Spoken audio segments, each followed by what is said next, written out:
हरे कृष्ण हरे हरे हरे राम राम राम हरे हरे हरे हरे कृष्ण हरे हरे हरे राम हरे हरे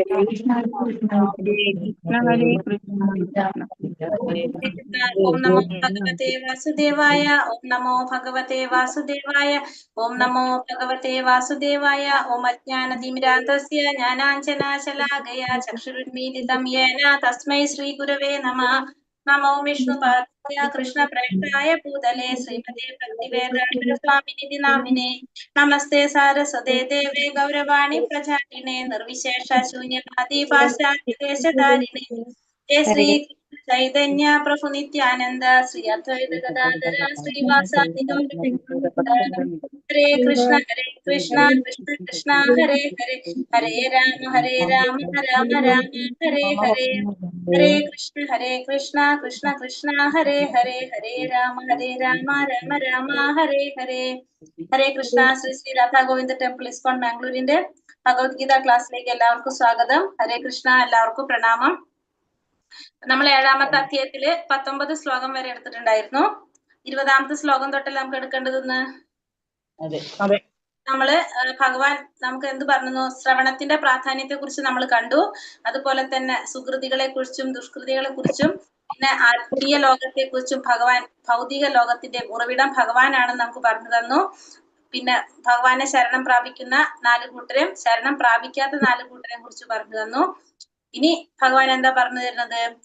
ഭഗവാൻ ആരാധിക്കാത്തവർ എങ്ങനെയുള്ളവരാണെന്നാണ് ഭഗവാൻ പറയുന്നത്. 20ാമത്തെ ശ്ലോകത്തില് നമുക്ക് നോക്കാം. ഹരേ കൃഷ്ണ. ഓം നമോ ഭഗവതേ വാസുദേവായ. 19 വരെ ശ്ലോകം നോക്കിയല്ലോ. ഒരു സംശയമുണ്ടോ? ഇല്ല. ഓക്കെ. ഹരേ കൃഷ്ണ. കാമസ്തൈഹൃതജ്ഞാനാം പ്രപതന്ത്യന്യദേവതാഃ തം തം നിയമമാസ്തായ പ്രകൃത്യാ നിയതാ സ്വയ. ഭൗതിക അഭിലാഷങ്ങളാൽ അപഹരിക്കപ്പെട്ട ജ്ഞാനത്തോടു കൂടിയവർ ദേവന്മാരെ ശരണം പ്രാപിക്കുന്നു. പ്രത്യേക നിയമങ്ങളും നിബന്ധനകളും അനുസരിച്ച് അവർ സ്വപ്രകൃതിയാൽ ദേവന്മാരെ ആരാധിക്കുന്നു. അപ്പൊ ഭൗതികമായ അഭിലാഷങ്ങളാൽ അപഹരിക്കപ്പെട്ട ജ്ഞാനത്തോടു കൂടിയവര് ദേവന്മാരെ ശരണം പ്രാപിക്കും. പ്രത്യേക നിയമങ്ങളും നിബന്ധനകളും അനുസരിച്ച് അവരെന്ത് ചെയ്യും? സ്വപ്രകൃതിയാല് ദേവന്മാരെ ആരാധിക്കും. അവരുടെ രീതിയിൽ തന്നെ അവരെന്ത് ചെയ്യും? ദേവന്മാരെ ആരാധിക്കും. എങ്ങനെയുള്ളവരാണ്? ഭൗതികമായ അഭിലാഷങ്ങൾ ആഗ്രഹിക്കുന്നു. ഭൗതികമായിട്ടുള്ള സുഖ സൗകര്യങ്ങൾ ആഗ്രഹിക്കുന്നവര് ദേവന്മാരെ ശരണം പ്രാപിക്കും. എന്ത് ചെയ്യാണ്? അവരുടേതായ രീതിയിൽ നിയമങ്ങളും നിബന്ധനകളും ഒക്കെ അനുസരിച്ച് ദേവന്മാരെ ആരാധിക്കുന്നു എന്നാണ് പറഞ്ഞത്. പൂർവഹൃതജ്ഞാന, അതായത് ജ്ഞാനം നശിച്ചവർ, ആധ്യാത്മിക ബോധം നഷ്ടപ്പെട്ട ബുദ്ധിഹീനന്മാർ എന്ത് ചെയ്യും? ഭൗതികമായിട്ടുള്ള ആഗ്രഹങ്ങൾക്ക് വേണ്ടി, അതായത് ക്ഷണികമായ സാഫല്യത്തിന് വേണ്ടിയിട്ടാണ് ആരെ ആശ്രയിക്കുന്നത്? ദേവന്മാരെ ആശ്രയിക്കുന്നത്. അപ്പോ ശരിക്കും ചരിതാമൃതത്തില് പറയുന്നത് എന്താണ്? ഏകേലെ ഈശ്വര കൃഷ്ണ ആരസഭൃത്യ. അതായത് ഭഗവാൻ കൃഷ്ണനാണ് ആര്? സർവേശ്വരൻ. നമ്മൾ എല്ലാവരും ആരാണ്? ഭഗവാന്റെ ഭൃത്യന്മാരാണ്, ദാസന്മാരാണ് നമ്മൾ എല്ലാവരും. അതുകൊണ്ട് നമ്മൾ എന്താ ചെയ്യേണ്ടത്? ഭഗവാന് സേവനം ചെയ്യാന്നുള്ളതാണ് നമ്മുടെ കർത്തവ്യം. ഒരു ശുദ്ധ ഭക്തൻ തന്റെ അഭിലാഷ പൂർത്തിക്ക് വേണ്ടി ഒരിക്കലും ദേവന്മാരെ സമീപിക്കാറില്ല. അയാൾ ഭഗവാനെ മാത്രം ശരണം പ്രാപിക്കും. ഭഗവാൻ എന്ത് നൽകുന്നോ അതുകൊണ്ട് മാത്രം തൃപ്തിപ്പെടുന്നവനാണ് ആരൊരു ശുദ്ധ ഭക്തൻ. ആ ശുദ്ധ ഭക്തൻ എന്ത് കിട്ടിയാലും അത് എന്താണ്? അത് സ്വീകാര്യമാണ്. കാരണം ഭഗവാന്റെ കാരുണ്യമാണെന്ന് കരുതുന്നു. അതിൽ കൂടുതൽ ആരാഗ്രഹിക്കില്ല ഒരിക്കലും? ഒരു ശുദ്ധ ഭക്തൻ ആഗ്രഹിക്കില്ല. അല്ലാത്തവരാണ് എന്ത് ചെയ്യുന്നത്? നമ്മുടെ ആഗ്രഹങ്ങൾ നടക്കാൻ വേണ്ടിയിട്ട് ദേവന്മാരെ ശരണം പ്രാപിക്കുന്നത്. യോ യോ യം യം തനും ഭക്ത ശ്രദ്ധയാർച്ചിതുമിച്ഛതി തസ്യാചലം ശ്രദ്ധാം തമേവ വിദധാമ്യഹം. ഞാൻ പരമാത്മരൂപേണ സർവഹൃദയങ്ങളിലും കുടികൊള്ളുന്നു. ഏത് ദേവതയെ ആരാധിക്കാൻ ആഗ്രഹിക്കുന്നുവോ ആ പ്രത്യേക മൂർത്തിയിൽ മുഴുവൻ ശ്രദ്ധയും കേന്ദ്രീകരിക്കത്തക്ക വിധം ഒരാളുടെ വിശ്വാസം ഉറപ്പിക്കുന്നത് ഞാനാണ്. അപ്പൊ ഞാൻ എന്ത് ചെയ്യാണ്? പരമാത്മാവായിട്ട് എല്ലാവരുടെ ഹൃദയത്തിലും ഞാൻ കുടികൊള്ളുന്നുണ്ട്. ഏത് ദേവതയാണ് ആരാധിക്കാൻ ആഗ്രഹിക്കുന്നത് ആ മൂർത്തിയില് പ്രത്യേക ശ്രദ്ധ മുഴുവൻ ആ മൂർത്തിയിൽ പ്രത്യേക ശ്രദ്ധ കേന്ദ്രീകരിക്കത്തക്ക വിധം അവരുടെ വിശ്വാസം ഉറപ്പിക്കുന്നതും ആര് തന്നെയാണ്? ഭഗവാൻ തന്നെയാണ്. അതായത് ആഗ്രഹം അനുസരിച്ചാണ് നമ്മുടെ ഭഗവാൻ എന്ത് ചെയ്യുന്നത്? നമ്മുടെ ഉള്ളിൽ ആ വിശ്വാസവും ശ്രദ്ധ ഉണ്ടാക്കി തരും. നമ്മൾ എന്താണോ ആഗ്രഹിക്കുന്നത് അത് ആർക്കറിയാം? ഭഗവാൻ അറിയാം. നമ്മൾ എന്താണെന്ന് നമ്മളെക്കാളും നന്നായിട്ട് ആർക്കാണ് അറിയാൻ സാധിക്കുന്നത്? ഭഗവാനാണ്. കാരണം നമ്മുടെ ഉള്ളിൽ പരമാത്മാ രൂപത്തിലിരിക്കുന്ന ഭഗവാൻ നമ്മൾ ആഗ്രഹിക്കുന്നതനുസരിച്ച് എന്ത് ചെയ്യും? നമ്മളെ ശ്രദ്ധ അല്ലെങ്കിൽ വിശ്വാസം ഉറപ്പിക്കും. നമ്മുടെ മനസ്സിൽ നമുക്ക് ഭൗതികമായിട്ടുള്ള ആഗ്രഹങ്ങളാണ് ഇഷ്ടം. അപ്പൊ അതിനു വേണ്ടിയിട്ട് നമുക്ക് ദേവിയെ ആരാധിക്കാനാണ് നമ്മൾ ആഗ്രഹിക്കുന്നതെങ്കിൽ സ്വാഭാവികമായിട്ടും എന്തുവരും? നമുക്ക് നമ്മുടെ ശ്രദ്ധയും വിശ്വാസവും ആരിലേക്ക് പോകും? ദേവിയിലേക്ക് തന്നെ പോകും. അത് ഉറപ്പിക്കുന്നത് ആര് തന്നെയാണ്? ഭഗവാൻ തന്നെയാണ്. അതായത് നമ്മുടെ ാണ് ഭഗവാൻ അത് ചെയ്യുന്നത്.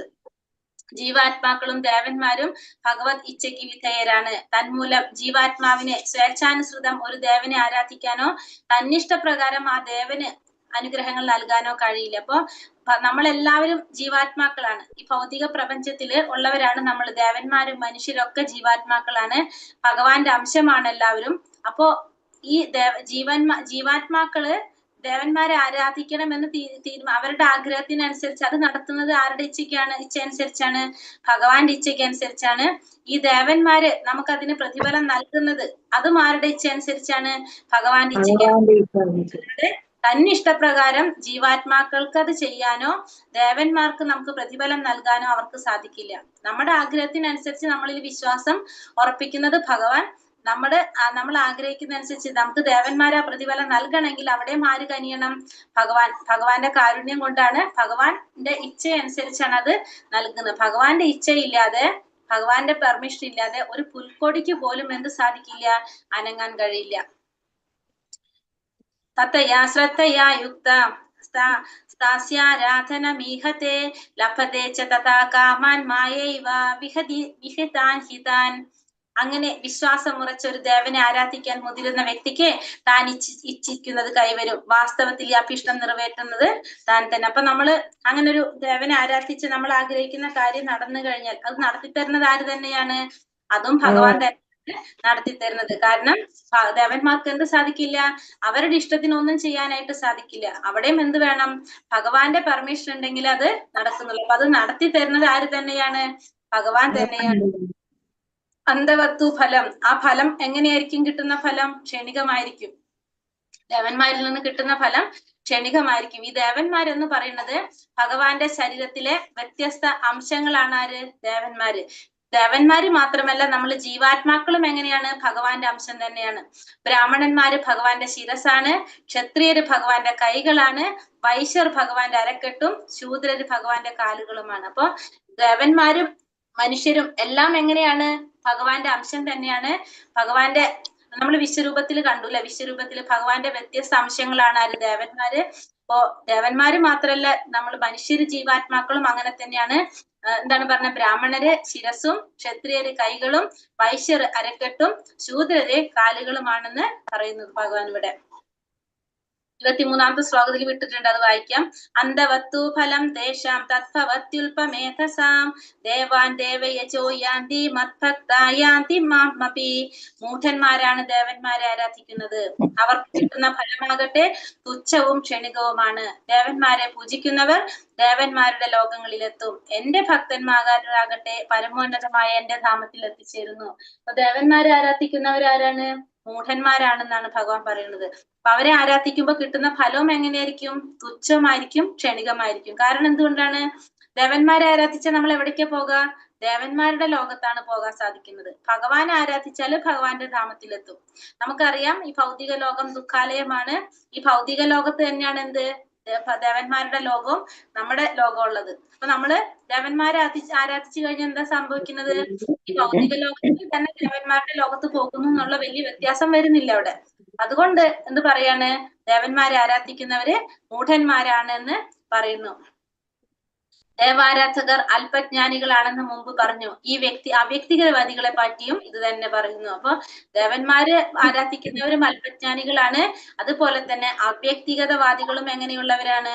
അവരും ഇതേപോലെ തന്നെ അല്പ ബുദ്ധിശൂന്യന്മാരാണ് എന്നാണ് ഭഗവാൻ പറയുന്നത്.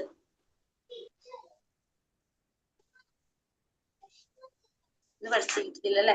അവ്യക്തം വ്യക്തിമാപന്നം മന്യന്തെ മാമ ബുദ്ധയഃ പരം ഭാവാമജാനന്തോ മമ മമ വ്യയമനുത്തമം.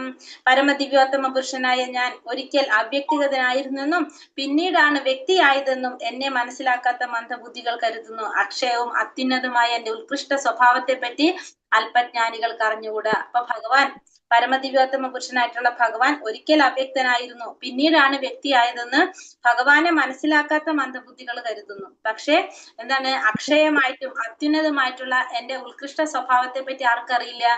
ഇത്തരത്തിലുള്ള അവ്യക്തിഗതവാദികൾക്ക്, അല്ലെങ്കിൽ അങ്ങനെയുള്ളവർക്കാണ്, ഈ മന്ദബുദ്ധികൾക്ക് അറിയാനായിട്ട് സാധിക്കില്ല. അപ്പൊ ഈ ദേവാരാധകന്മാരാണ്, നമ്മൾ പറഞ്ഞു അല്ലെ, എങ്ങനെയുള്ളവരാണെന്ന് പറഞ്ഞു? അല്പജ്ഞാനികളാണെന്ന് പറഞ്ഞു. അപ്പൊ ഇവിടെ പറയുന്നത് തന്നെ അവ്യക്തിഗതവാദികളും എങ്ങനെയുള്ളവരാണ്? ബുദ്ധിശൂന്യന്മാരാണ്. മന്ദബുദ്ധികളാണെന്ന് പറയുന്നത് ആരെയാണ്? അബുദ്ധയ, ബുദ്ധിശൂന്യന്മാരെന്നാണ് ഇവിടെ പറയുന്നത്. ആരെ? അവ്യക്തിഗതവാദികളെ. അവരും അല്പജ്ഞാനികളാണ്. എങ്ങനെയുള്ളവരാണ്? ബുദ്ധിശൂന്യന്മാരെന്നാണ് ഭഗവാൻ ഇവിടെ പറയുന്നത്. അബുദ്ധയ എന്ന് പറയുന്ന ബുദ്ധിശൂന്യന്മാർ. നാഹം പ്രകാശ സർവസ്യ യോഗമായാ സമാവൃതഃ മൂഢോയം നാപി ജാനാതി ലോകോ മാമജമവ്യയം. ബുദ്ധിയില്ലാത്തവർക്കും മൂഢന്മാർക്കും ഞാൻ ഒരിക്കലും പ്രത്യക്ഷനാവില്ല. യോഗമായ എന്ന അന്തരംഗ ശക്തി അവരിൽ നിന്ന് തന്നെ മറച്ചു വെക്കുകയും തന്മൂലം അജനും അവ്യയനുമാണ് ഞാനെന്ന് അവർ അറിയുന്നതുമില്ല. അപ്പൊ ബുദ്ധിയില്ലാത്തവർക്ക്, അല്ലെങ്കിൽ മൂഢന്മാർക്ക് ഒരിക്കലും ഞാൻ പ്രത്യക്ഷനാവില്ല. അവരിൽ നിന്ന് എന്നെ മറച്ചു വെക്കുന്നത് ആരാണ്? ഭഗവാന്റെ യോഗമായ.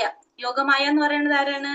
യോഗമായ എന്ന് പറയുന്നതും അന്തരംഗ ശക്തി എന്ന് പറയുന്നതും രാധാറാണി എന്ന് പറയുന്നതെല്ലാം ഒരാൾ തന്നെ. രാധാറാണിയാണ്.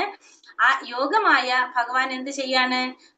യോഗമായ ഭഗവാന് ആരിൽ നിന്ന് മറച്ചു വയ്ക്കും? മൂഢന്മാരിൽ നിന്ന്, അല്ലെങ്കിൽ ബുദ്ധിയില്ലാത്തവരിൽ നിന്ന് ഭഗവാനെ മറച്ചു പിടിക്കും. അതുകൊണ്ട് ഭഗവാനെ കുറിച്ച് അവർക്ക് അറിയാൻ സാധിക്കില്ല. അജയനാണ് ഭഗവാൻ, അവ്യയനാണ് ഭഗവാൻ എന്നുള്ളത് അവർക്ക് അറിയാൻ സാധിക്കില്ല. അപ്പൊ ബുദ്ധിയില്ലാത്തവർക്കോ മൂഢന്മാർക്കോ ഭഗവാൻ ഒരിക്കലും അറിയാനോ കാണാനോ സാധിക്കില്ല. കാരണം അവരിൽ നിന്ന് ഭഗവാൻ ആര് മറച്ചു പിടിക്കും?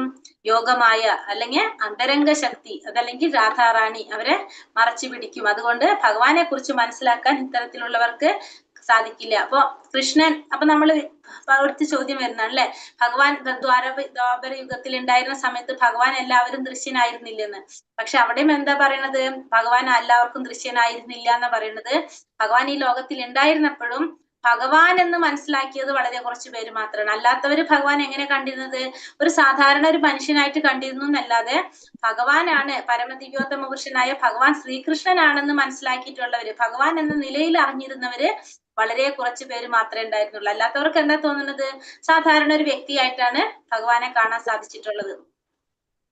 ഇനി അടുത്തത് ഭഗവത് ജ്ഞാനം കൊണ്ട് ലഭിക്കാവുന്ന മുക്തിയും കുറിച്ച് പറയുന്നത്, വേദാഹം സമതീതാനി വർത്തമാനാനി ചാർജുന ഭവിഷ്യാണി ച ഭൂതാനി മാം തു വേദാന കശ്ചന. ഹേ അർജുന, പരമപുരുഷനായ എനിക്ക് പണ്ടുണ്ടായതും ഇന്ന് സംഭവിക്കുന്നതും മേലിൽ വരാൻ പോകുന്നതുമായ എല്ലാം അറിയാം. എല്ലാ ജീവാത്മാക്കളും എനിക്ക് സുപരിചിതരാണ്, പക്ഷെ എന്നെ ആർക്കും അറിയാൻ വയ്യ. അപ്പൊ ഭഗവാൻ എന്താ പറയണത്? ഭഗവാന് ഭൂതം, ഭാവി, വർത്തമാനം ഇതെല്ലാം ഭഗവാൻ അറിയാൻ സാധിക്കും. ഇന്ന് ഉള്ള കാര്യവും ഇന്നലെ ഉണ്ടായ കാര്യവും നാളെ നടക്കാൻ പോകുന്ന കാര്യം ആർക്കറിയാം? ഭഗവാൻ അറിയാം. പിന്നെ എല്ലാ ജീവാത്മാക്കളും ഭഗവാന് പരിചയമുള്ളവരാണ്. കാരണം എന്താണ്? എല്ലാവരുടെ ഉള്ളിലും പരമാത്മാവായിട്ട് ഭഗവാൻ ഇരിക്കുന്നുണ്ട്. അതുകൊണ്ട് ജീവാത്മാക്കളെല്ലാം ഭഗവാന് പരിചിതരാണ്. പക്ഷെ ജീവാത്മാക്കൾക്ക് ആരറിയില്ല? ഭഗവാൻ അറിയില്ല. കാരണം ജീവാത്മാക്കള് ഭഗവാനെ നോക്കുന്നില്ല. ജീവാത്മാക്കൾ എന്ത് ചെയ്തുകൊണ്ടിരിക്കുകയാണ്? കർമ്മം ചെയ്തുകൊണ്ടേയിരിക്കുകയാണ്. അവര് ഭഗവാനെ ശ്രദ്ധിക്കുന്നില്ല. നമ്മൾ പറഞ്ഞില്ല, ഒരു വൃക്ഷത്തിൽ ഇരിക്കുന്ന രണ്ട് പക്ഷികള് തിരിഞ്ഞേ നോക്കുന്നില്ല. പക്ഷെ ഭഗവാൻ എന്ത് ചെയ്യുന്നുണ്ട്? ഭഗവാൻ എല്ലാത്തിനും സാക്ഷിയായിട്ട് ഭഗവാൻ ഇതിങ്ങനെ നോക്കിക്കൊണ്ടിരിക്കുന്നുണ്ട്. ഭഗവാന് പരിചിതരാണ്. ഇവിടെ ഭൗതിക ലോകത്തില് സൂര്യനും ഗ്രഹങ്ങള്, നക്ഷത്രങ്ങള്, ഒപ്പം മേഘങ്ങളെല്ലാം നമുക്ക് കാണാൻ സാധിക്കും. അപ്പൊ ആകാശത്തിൽ വെച്ച് ചിലപ്പോൾ തേജോ ഗോളങ്ങൾ മേഘങ്ങളെ മറയ്ക്കാറുണ്ട്. മേഘങ്ങൾ മറയ്ക്കാറുണ്ട്. പക്ഷെ നമ്മുടെ പരിമിത ദൃഷ്ടിയിൽ നിന്ന് മാത്രമേ അവ മറയുന്നുള്ളൂ. ഇപ്പൊ നമ്മുടെ ആകാശത്തിൽ നമുക്ക് എന്ത് കാണാൻ സാധിക്കും? സൂര്യന്, ഗ്രഹങ്ങള്, നക്ഷത്രങ്ങള്, ഇതൊക്കെ നമുക്ക് ഉണ്ടാവും. ചിലപ്പോ ഈ മേഘങ്ങൾ എന്ത് ചെയ്യും? ഈ നമ്മുടെ ദൃഷ്ടിയിൽ നിന്ന് ഈ സൂര്യനെയും ചന്ദ്രനെയും നക്ഷത്രങ്ങളൊക്കെ മറയ്ക്കും. പക്ഷെ അത് നമ്മുടെ ദൃഷ്ടി, നമ്മളെ കണ്ണുകള് പരിമിതമായത് കൊണ്ട് നമുക്ക് കാണാൻ സാധിക്കുന്നില്ല എന്നേ ഉള്ളൂ. പക്ഷെ അവരവിടെ അപ്പോഴും അവിടെ തന്നെ നിൽക്കുന്നുണ്ട്. ഈ സൂര്യനും ചന്ദ്രനും ഒക്കെ അവിടെ തന്നെ ഉണ്ട്. പക്ഷെ ഇത് മറയ്ക്കുന്നു എന്ന് മാത്രം വെച്ചാൽ നമ്മളെ കണ്ണിൽ കാണുന്നില്ല എന്ന് മാത്രമേ ഉള്ളൂ. അതേപോലെ തന്നെയാണ് എന്ത്? ഭഗവാനെ മായ ഭഗവാനെ മറച്ചു പിടിക്കുന്നത്. കാരണം മായ നമ്മളെ മറച്ചു പിടിക്കുന്ന വെച്ചാൽ ഭഗവാൻ അവിടെ ഇല്ല എന്നല്ല അതിന്റെ അർത്ഥം. മായയ്ക്ക് ഭഗവാനെ മറയ്ക്കാൻ സാധിക്കില്ല. പക്ഷെ നമുക്ക് അതിനുള്ള യോഗ്യത ഇല്ലാത്തതുകൊണ്ട് എന്താണ് നമുക്കത് കാണാൻ സാധിക്കുന്നില്ല എന്ന് മാത്രമേ ഉള്ളൂ. ഭഗവാൻ അപ്പോഴും അവിടെ തന്നെയുണ്ട്. പക്ഷെ നമ്മുടെ കണ്ണുകൾ കൊണ്ട് ഭഗവാനെ ദർശിക്കാനായിട്ട് നമുക്ക് സാധിക്കുന്നില്ല. കാരണം മായയ്ക്ക് ഒരിക്കലും എന്ത് സാധിക്കില്ല, ഭഗവാനെ മറയ്ക്കാനുള്ള കഴിവ് ആർക്കില്ല, മായയ്ക്കില്ല.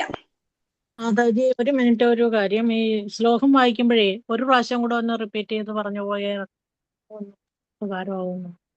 ഹരേഷ് മാതാജി. ഓക്കെ മാതാജി. ഇച്ഛദ്വേഷ സമുത്ഥേന ദ്വന്ദ്വമോഹേന ഭാരത സർവഭൂതാനി സമ്മോഹം സർഗേ യാന്തി പരം തപ.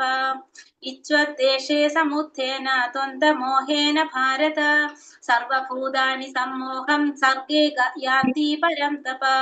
ഹേ ശത്രുഞ്ജയനായ ഭാരത, എല്ലാ ജീവജാലങ്ങളും ജനനം മുതൽക്ക് രാഗദ്വേഷങ്ങളാകുന്ന ദ്വന്ദ്ങ്ങളാൽ വ്യാമോഹിതരാകുന്നു.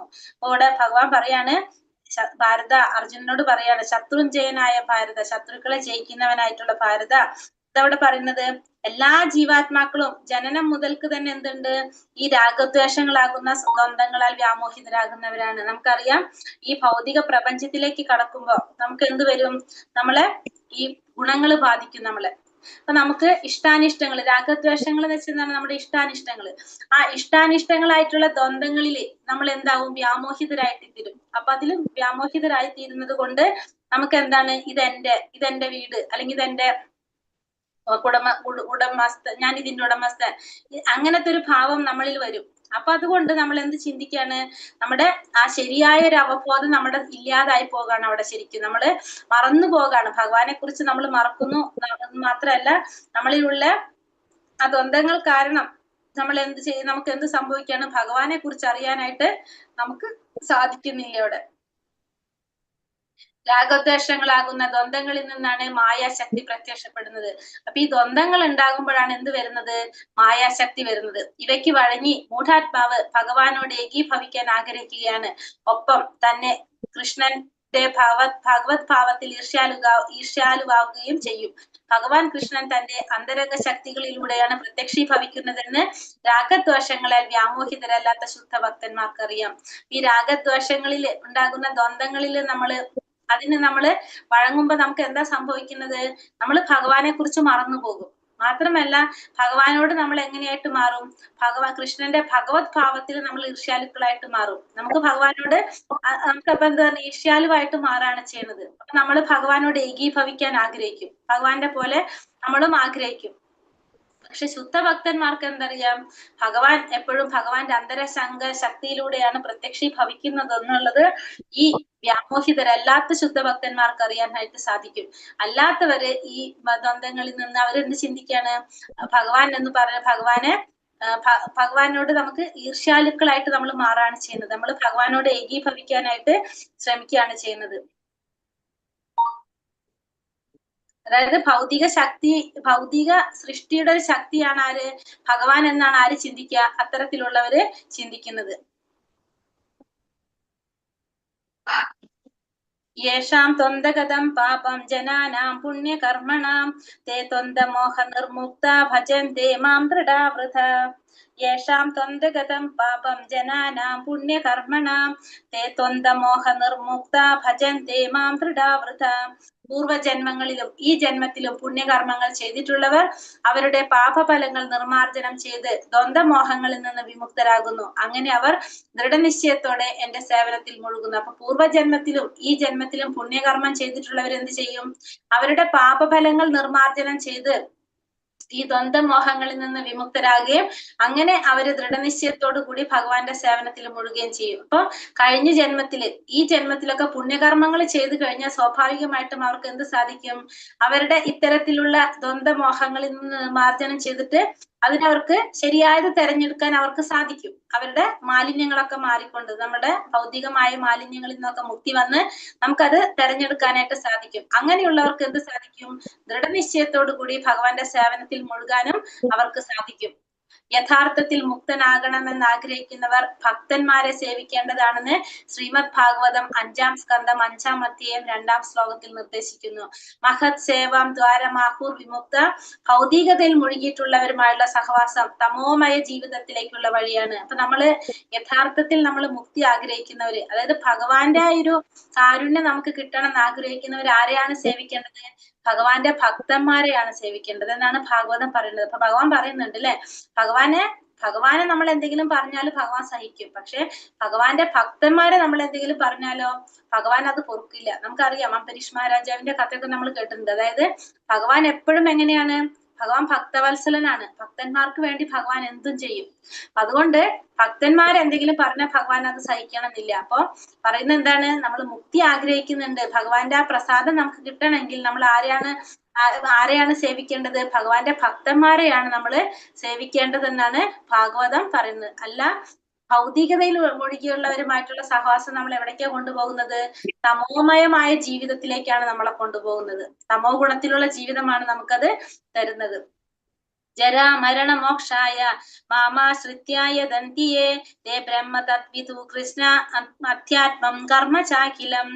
ജരാ മരണ മോക്ഷായ മാമാശ്രിത്യായ ദന്തിയേ തേ ബ്രഹ്മ തദ്വിദു കൃഷ്ണ അധ്യാത്മം കർമ്മ ചാഖിലം.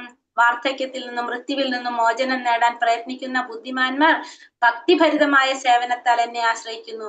ആധ്യാത്മിക പ്രവർത്തനങ്ങളെ പറ്റി പൂർണ്ണജ്ഞാനമുള്ളവർ വാസ്തവത്തിൽ ബ്രഹ്മം തന്നെ. അപ്പോൾ വാർദ്ധക്യത്തിൽ നിന്നും മൃത്യുവിൽ നിന്നും ഒക്കെ മോചനം ലഭിക്കാന്ന് പറഞ്ഞ എന്താണ്?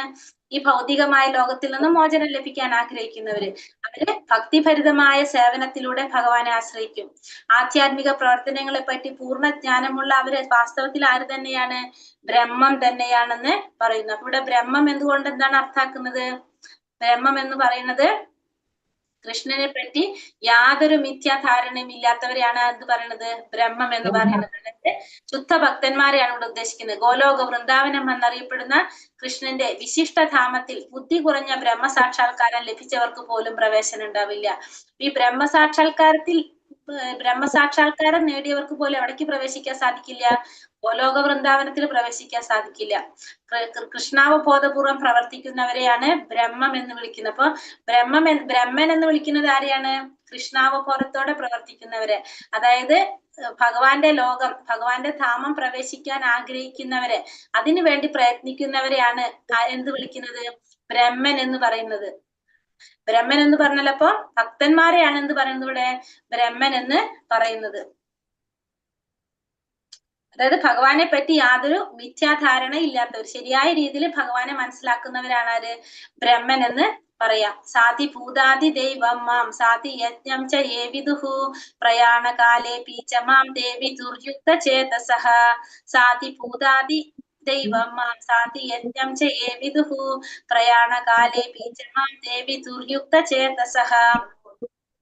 എന്നെ അറിയുകയും എപ്പോഴും എന്നെ കുറിച്ചുള്ള പൂർണ്ണ ബോധം പുലർത്തുകയും ചെയ്യുന്നവർ ഭൗതിക പ്രപഞ്ചങ്ങളുടെയും ദേവന്മാരുടെയും സർവ്വയജ്ഞങ്ങളുടെയും നിയന്താവായ ഭഗവാനാണ് ഞാൻ എന്നറിയുന്നവർ മരണസമയത്ത് പോലും എന്നെ സ്മരിക്കും. അപ്പൊ എന്നെ അറിയുക, എപ്പോഴും എന്നെ കുറിച്ചുള്ള ബോധം പുലർത്തുക, ഭൗതിക പ്രപഞ്ചത്തിന്റെ നാഥനാണ് ഞാൻ, ദേവന്മാരുടെ യജ്ഞങ്ങളുടെയും നിയന്താവാണ് ഞാൻ എന്ന് അറിയുന്നവർക്ക് ഭഗവാൻ മരണസമയത്ത് പോലും എന്ത് സാധിക്കും?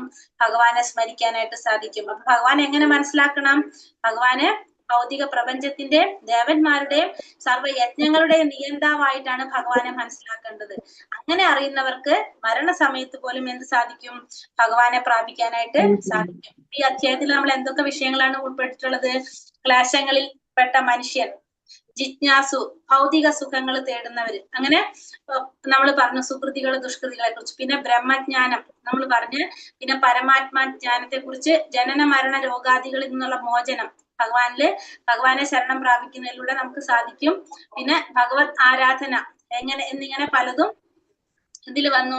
ഈ അധ്യായത്തില് പറഞ്ഞു കൃഷ്ണാവബോധം ശരിക്കും വളർന്നിട്ടുള്ള ഒരാൾ ഈ വ്യത്യസ്തമായ പ്രക്രിയകളെ കാര്യമായി എടുക്കാറില്ല. കൃഷ്ണാവബോധം ഉള്ളവർ ഈ പറഞ്ഞതൊന്നും ശ്രദ്ധിക്കേണ്ട ആവശ്യമില്ല. കാരണം അയാൾ കൃഷ്ണാവബോധ കർമ്മങ്ങളിൽ ഏർപ്പെട്ടുകൊണ്ടേയിരിക്കും. അങ്ങനെ ഭഗവാന്റെ നിത്യദാസൻ എന്ന സ്വാഭാവിക അവസ്ഥയെ പ്രാപിക്കാനായിട്ട് സാധിക്കും. അപ്പൊ അങ്ങനെയുള്ളവർക്ക് ഇത് നോക്കേണ്ട ആവശ്യമില്ല. കാരണം എന്താണ്? അവർ ഭഗവാന്റെ നിത്യദാസന്മാരെന്നുള്ളൊരു സ്വാഭാവിക അവസ്ഥ പ്രാപിച്ചുകൊണ്ടിരിക്കുന്നത് കൊണ്ട് അവർക്ക് ഈ പറഞ്ഞ കാര്യങ്ങൾ, പ്രക്രിയകളൊന്നും വേണ്ട. അവർ ഓട്ടോമാറ്റിക്കലി എന്താണ്? ഭഗവാന്റെ നിത്യദാസന്മാരാണ്, ഭഗവാന്റെ ശുദ്ധ ഭക്തന്മാരാണ്. എങ്ങനെയുള്ളവര്? കൃഷ്ണാവബോധ കർമ്മത്തില് ഏർപ്പെട്ടിരിക്കുന്നവര്. ഹരേ കൃഷ്ണ കൃഷ്ണ കൃഷ്ണ ഹരേ ഹരേ, ഹരേ രാമ രാമ രാമ ഹരേ ഹരേ. വംശകൽപതരുഭ്യശ്ച കൃപാ സിന്ധോഭ്യവച പതിതാനാം പാവനേഭ്യോ വൈഷ്ണവേഭ്യോ നമോ നമഃ. ഹരേ കൃഷ്ണ. 4 മണി വരെ ഒന്ന് ക്ലാസ് എടുത്തോട്ടെ, പറ്റുമോ? 15 മിനിറ്റ് കൂടെ ഉണ്ട്. 7 മിനിറ്റ് ഉണ്ട്.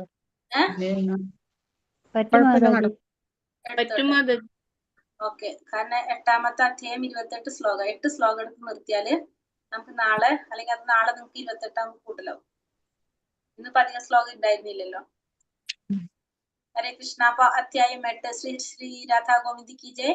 8-ാമത്തെ അധ്യായത്തിലെ 1 മുതൽ 4 വരെയുള്ള ശ്ലോകം അർജുനന്റെ ചോദ്യങ്ങൾക്ക് ഭഗവാൻ നൽകുന്ന ഉത്തരങ്ങളാണ്. പിന്നെ 5 മുതൽ 8 വരെ മരണവേളയിൽ ഭഗവാനെ സ്മരിക്കുന്നതിനെ കുറിച്ച് പറയുന്നു. 9 മുതൽ 13 വരെ ഭഗവത് സ്മരണം ധ്യാനമാർഗത്തിലൂടെ എങ്ങനെയാണ് ചെയ്യേണ്ടതിനെ കുറിച്ചും ശുദ്ധ ഭക്തിയുടെ സേവനത്തെ കുറിച്ചാണ് 14 മുതൽ 16 വരെ പറയുന്നത്. 17 മുതൽ 22 വരെ ആധ്യാത്മിക ലോകത്തിന്റെ ഭൗതിക ലോകത്തിന്റെ മഹാത്മ്യവും താരതമ്യവും പറയുന്നു.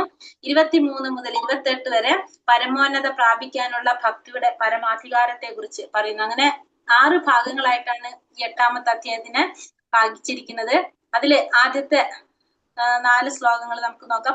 അർജുനൻ നൽകിയ അർജുനൻ ഭഗവാനോട് ചോദിക്കുന്ന ചോദ്യങ്ങൾക്ക് ഭഗവാൻ നൽകുന്ന ഉത്തരങ്ങളാണ് പറയുന്നത് ആദ്യത്തെ ഭാഗങ്ങള്. അപ്പൊ നമ്മൾ ഈ ലാസ്റ്റ് പറഞ്ഞ ശ്ലോകത്തിൽ 7-ാമത്തെ അധ്യായത്തിന്റെ ലാസ്റ്റ് ശ്ലോകം സാധി ഭൂതാദി ദൈവമാം സാധി യജ്ഞം ചെയ്യവിപ്പൂ പ്രയാണകാലേ പീച്ചമാം ദേവി തുറിയുക്ത ചേതസ. ഭഗവാൻ എങ്ങനെ അറിയണമെന്ന് പറഞ്ഞു? സർവയജ്ഞത്തിന്റെയും പ്രപഞ്ചത്തിന്റെയും ദേവന്മാരുടെ ഒക്കെ നിയന്താവായിട്ട് അറിയണമെന്ന് പറഞ്ഞു. അപ്പൊ ഭഗവാൻ അർജുനൻ അതാണ് ഇവിടെ ചോദിക്കുന്നത്. ഓം നമോ ഭഗവതേ വാസുദേവായ. അർജുന ഉവാച കിം തത് ബ്രഹ്മ കിമധ്യാത്മം കിം കർമ്മ പുരുഷോത്തമ അതിഭൂതം ച കിം പ്രോക്ത അതിദൈവം കിമുച്യതേ.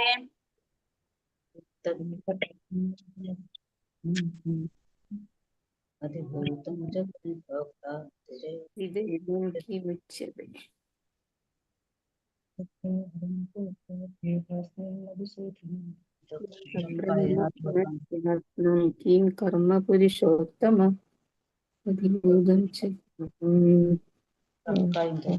അതിദൈവം കിമുച്യതേ.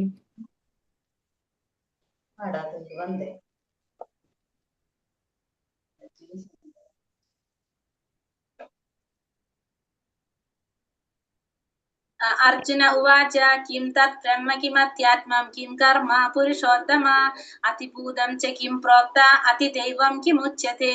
അർജുനൻ ചോദിച്ചു, ഹേ പുരുഷോത്തമ, എന്താണ് ബ്രഹ്മം? ആത്മാവ് എന്നാൽ എന്താണ്? ഫലോദിഷ്ട കർമ്മം എന്നാൽ എന്താണ്? ഭൗതിക പ്രപഞ്ചമെന്നും ദേവന്മാരെന്നും പറയപ്പെടുന്നത് എന്താണ്? ഇവിടെ അർജുനൻ ചോദിക്കുകയാണ് ഭഗവാന്റെ അടുത്ത്, പുരുഷോത്തമ, ഭഗവാനെ വിളിക്കുന്നത് പുരുഷോത്തമ എന്നാണ് വിളിക്കുന്നത്. അതായത് അർജുനന്റെ ചോദ്യങ്ങൾക്ക് ശരിയായ രീതിയിൽ ഉത്തരം നൽകാൻ സാധിക്കുന്ന ഉറപ്പുള്ള ആ ഭഗവാനോട്, പുരുഷോത്തമനോടാണ് ചോദിക്കുന്നത്. ബ്രഹ്മം എന്നാൽ എന്താണ്? ആത്മാവ് എന്നാൽ എന്താണ്? ഫലോദിഷ്ട കർമ്മം എന്നാൽ എന്താണ്? ഭൗതിക പ്രപഞ്ചമെന്നും ദേവന്മാരെന്നും പറയപ്പെടുന്നത് എന്താണ്? ഇവിടെ പറയുന്നത് എന്താണ്? വൈദിക നിഘണ്ടു അനുസരിച്ച് ശരീരം, മനസ്സ്, ജീവൻ, ഇന്ദ്രിയങ്ങൾ, ഇതിനെല്ലാം നമുക്ക് എന്ത് പറയാം? ആത്മാവ് എന്ന പേര് യോജിച്ചതാണ്. അടുത്തത് വീണ്ടും എന്താ ചോദിക്കുന്നത്? അതിയജ്ഞ കഥം ഗോത്ര ദേഹേസ്മിൻ മധുസൂദന പ്രയാണകാലേ ച കഥം നേയോ സീനിയതാത്മഭിഹി. മധുസൂദന, ആരാണ് യജ്ഞദേവത? ഈ ശരീരത്തിൽ അദ്ദേഹം എങ്ങനെ കുടികൊള്ളുന്നു? ഭക്തിയുത സേവന നിരതരായവർക്ക് മരണവേളയിൽ അങ്ങയെ എങ്ങനെ അറിയാൻ കഴിയും? അപ്പൊ യജ്ഞദേവത ആരാണ്? ഈ ശരീരത്തിൽ അദ്ദേഹം എങ്ങനെയാണ് കുടികൊള്ളുന്നത്? ഭക്തിയുത സേവനം ചെയ്യുന്നവർക്ക് മരണവേളയിൽ അങ്ങയെ എങ്ങനെയാണ് അറിയാൻ സാധിക്കുന്നത്? അപ്പൊ ഇങ്ങനെ ഇത്രയും ചോദ്യങ്ങളാണ് ഇവിടെ ആര് ചോദിക്കുന്നത്? അർജുനൻ ഭഗവാനോട് ചോദിക്കുന്നത്. ഇവിടെ ഭഗവാനോട് യജ്ഞദേവത ആരാകാം? വിഷ്ണു ആകാം, ഭഗവാനാകാം, ഇന്ദ്രനാകാം. അർജുനൻ ഭഗവാനോട് ഇങ്ങനെ ചോദിക്കാം, മധുസൂദന എന്ന് വിളിച്ചിട്ടാ ചോദിക്കുന്നത്. അതിന്റെ കാരണം എന്താണ്? അർജുനന്റെ അർജുനൻ ഒരു സംശയങ്ങൾ എന്ന് പറഞ്ഞ എപ്പോഴും എങ്ങനെയാണ്? അസുരനെ പോലെയാണ്. അപ്പൊ മധു എന്ന രാക്ഷസനെ വധിച്ച പോലെ ആ സംശയങ്ങളാകുന്ന അസുരന്മാരെ ഇല്ലാതാക്കാൻ ആർക്ക് സാധിക്കുന്നു? ഭഗവാൻ അർജുനൻ വിചാരിക്കുകയാണ് ഇവിടെ. അതുകൊണ്ടാണ് ഇവിടെ ഭഗവാനെ അർജുനൻ മധുസൂദന എന്നിവിടെ അഭിസംബോധന ചെയ്യുന്നത്. അപ്പൊ ഭഗവാൻ എന്താ ഉത്തരം കൊടുക്കുന്നത്? ശ്രീ ഭഗവാനുവാച അക്ഷരം ബ്രഹ്മ പരമം സ്വഭാവോധ്യാത്മമുച്യതേ ഭൂതഭാവാത് ഭവകരോ വിസർഗ കർമ്മ സംചിതഃ. ഭഗവാൻ പറഞ്ഞു, അക്ഷര ബ്രഹ്മ പരമം സ്വഭാവോധ്യാത്മമുച്യതേ ഭൂതഭാവോദ്ഭവകരോ വിസർഗ കർമ്മ സംചിതഃ. ഭഗവാൻ പറഞ്ഞു, അവിനാശിയും അതീന്ദ്രിയനുമായ ആത്മാവാണ് ബ്രഹ്മം. ആ ബ്രഹ്മത്തിന്റെ ശാശ്വത പ്രകൃതിയാണ് അധ്യാത്മം. ജീവാത്മാക്കളുടെ ആ ഭൗതിക ശരീരം നിലനിർത്താൻ വേണ്ടിയിട്ട് ചെയ്യുന്ന പ്രവർത്തികളാണ് കാമ്യകർമ്മം. അപ്പൊ ഒരിക്കലും നശിക്കാത്ത ആത്മാവാണ് ബ്രഹ്മം. ബ്രഹ്മത്തിന്റെ ശാശ്വത പ്രകൃതി, ബ്രഹ്മത്തിന്റെ സ്വഭാവമാണ് അധ്യാത്മം. ജീവാത്മാക്കൾ ആ ശരീരം നിലനിർത്താൻ വേണ്ടി ചെയ്യുന്ന പ്രവർത്തനങ്ങളാണ് എന്ത്? കാമ്യകർമ്മങ്ങൾ എന്ന് അറിയപ്പെടുന്നത് എന്ന് ഭഗവാൻ ഇവിടെ ഉത്തരം പറഞ്ഞു കൊടുക്കാണ്. ഒരിക്കലും ജീവാത്മാവ് എപ്പോഴും എന്താണ്? ബ്രഹ്മമായിരിക്കും. പരമാത്മാവ് എന്ന് ആരെ പറയില്ല, ഒരിക്കലും ജീവാത്മാവിനെ വിശേഷിപ്പിക്കാറില്ല. പരമാത്മാവ് ആരാണ്? ഭഗവാനാണ്. ബ്രഹ്മം എന്ന് പറയുന്നത് ജീവാത്മാവാണ്. ഇനി എന്താ ഭഗവാൻ പറയുന്നത്? അതിഭൂതം ക്ഷരോ ഭാവ പുരുഷാതി ദൈവതം അതിയജ്ഞോഹമേവാത്ര ദേഹേ ദേഹാഭൃതാംബര. ഹേ ശരീരം കൊണ്ടവരിൽ ശ്രേഷ്ഠനായവനെ, എപ്പോഴും മാറിക്കൊണ്ടിരിക്കുന്ന ഭൗതിക പ്രകൃതിയാണ് അതിഭൂതം. അപ്പൊ അതിഭൂതം എന്ന് പറയുന്നത് എപ്പോഴും മാറിക്കൊണ്ടിരിക്കുന്ന ഭൗതിക പ്രകൃതിയെ അതിഭൂതം എന്ന് പറയുന്നു. സൂര്യനും ചന്ദ്രനും ദേവന്മാരും ഉൾക്കൊള്ളുന്ന ഭഗവാന്റെ വിശ്വരൂപം അതിദൈവം എന്ന് പറയുന്നു. സകല ശരീരങ്ങളുടെയും ഹൃദയത്തിൽ വാണരുളുന്ന പരമാത്മാവായ ഭഗവാൻ അതിയജ്ഞൻ എന്ന് പറയുന്നു. അപ്പൊ എപ്പോഴും മാറിക്കൊണ്ടിരിക്കുന്ന ഭൗതിക പ്രകൃതിയാണ് എന്ത്? അതിഭൂതം. സൂര്യനും ചന്ദ്രനും ദേവന്മാരും ഉൾക്കൊള്ളുന്ന ഭഗവാന്റെ വിശ്വരൂപം അതിദൈവം എന്ന് പറയുന്നു. സകല ശരീരങ്ങളുടെയും ഹൃദയത്തിൽ വാണരുന്ന ഭഗവാൻ എന്തറിയപ്പെടുന്നു? അതിയജ്ഞൻ എന്നും അറിയപ്പെടുന്നു. അപ്പൊ ഭഗവാനാണ് എന്ന് പറയണത് അതിയജ്ഞൻ. ഭഗവാന്റെ വിശ്വരൂപമാണ് അതിദൈവം. ഈ പ്രകൃതിയാണ് എന്ത്? അതിഭൂതം എന്നും അറിയപ്പെടുന്നതെന്നും ഭഗവാൻ പറഞ്ഞു കൊടുക്കാണ്. ഹരേ കൃഷ്ണ. നിർത്താൽ ഇവിടെ. ഹരേ കൃഷ്ണ കൃഷ്ണ കൃഷ്ണ ഹരേ ഹരേ, ഹരേ രാമ രാമ രാമ ഹരേ ഹരേ. നാളെ 24 ശ്ലോകം എടുക്കാം, നമുക്ക് കുഴപ്പമില്ലല്ലോ.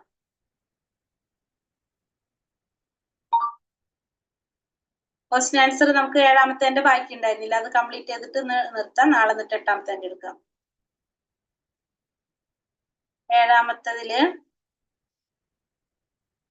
ജീവാത്മാക്കൾ ഭഗവാന്റെ വിശ്വ ശരീരത്തിൽ ഭൗതിക സൗകര്യങ്ങൾ തേടുന്നവര് ബ്രഹ്മജ്ഞാനം, പരമാത്മജ്ഞാനം, പിന്നെ ജനന മരണ രോഗാദികളിൽ നിന്നുള്ള മോചനം, ഭഗവാന്റെ ആരാധന, ഭഗവത് ആരാധന, ഇങ്ങനെ പലതും. പിന്നെ കൃഷ്ണാവബോധം വളർന്ന ശരിക്കും ഇതൊന്നും ചെയ്യേണ്ട ആവശ്യമില്ല. കൃഷ്ണാവബോധത്തിൽ വളർന്നവർക്ക് എന്തുമാത്രം മതി? അത് ചെയ്തു പോയാൽ മതി. അല്ലാത്തവരാണ് ഇതൊക്കെ നോക്കേണ്ടതായിട്ട് വരുന്നത്. അത്രയാണ് ഈ അധ്യായത്തിൽ പറഞ്ഞിരിക്കുന്നത്. 30ാമത്തെ ശ്ലോകത്തിൽ ലാസ്റ്റ് പറയുന്നുണ്ട് അത്. ഫസ്റ്റ് പാരഗ്രാഫിന്റെ തുടക്കത്തിൽ 2ാമത്തെ പാരഗ്രാഫ് കേട്ടോ.